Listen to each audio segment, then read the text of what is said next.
कि परम अक्षर अर्थात जिसका कभी नाश नहीं हो, ऐसे सच्चानंद घन परमात्मा तो ब्रह्म है और अपना स्वरूप, देखिए वो भी आ गया, अपना स्वरूप अर्थात जीवात्मा अध्यात्म नाम से कहा जाता है।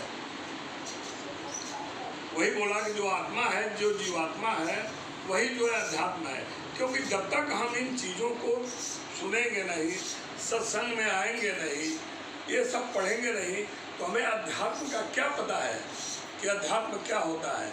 अध्यात्म कोई बहुत बड़ी चीज़ नहीं है।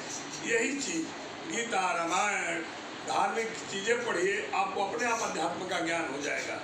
और इन चीज़ों को जैसे आप पढ़ती जाएंगी, ज्ञान कहीं बाहर से नहीं आएगा, ये आपके आत्मा ही ज्ञानिक हो जाएगी।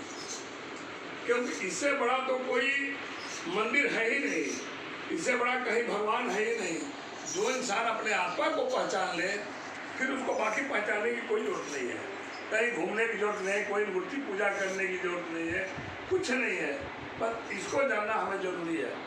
तो यही बोल रहे हैं, और अपना स्वरूप अर्थात जीवात्मा, ये बाहर का स्वरूप नहीं है। हमारा असली स्वरूप क्या है? आत्मा ही है।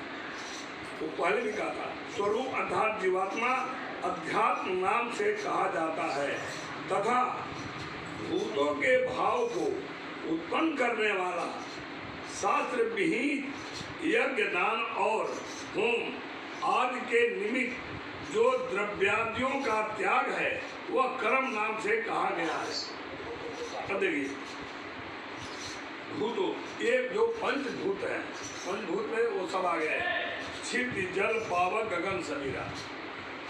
होता ना कि भूतों के भाव को उत्पन्न करने वाला, ये जो भी चीजें हैं जिससे हमारा शरीर बना है, शरीर भावों को उत्पन्न करने वाला, पांचों भूत तो अलग अलग है, लेकिन उससे हमारा शरीर जो निर्मित है, उससे भावों को उत्पन्न करने वाला शास्त्र विहित यज्ञ, दान और होम आदि के निमित्त जो द्रव्य जिकों का त्याग है, वह कर्म नाम से कहा जाता है।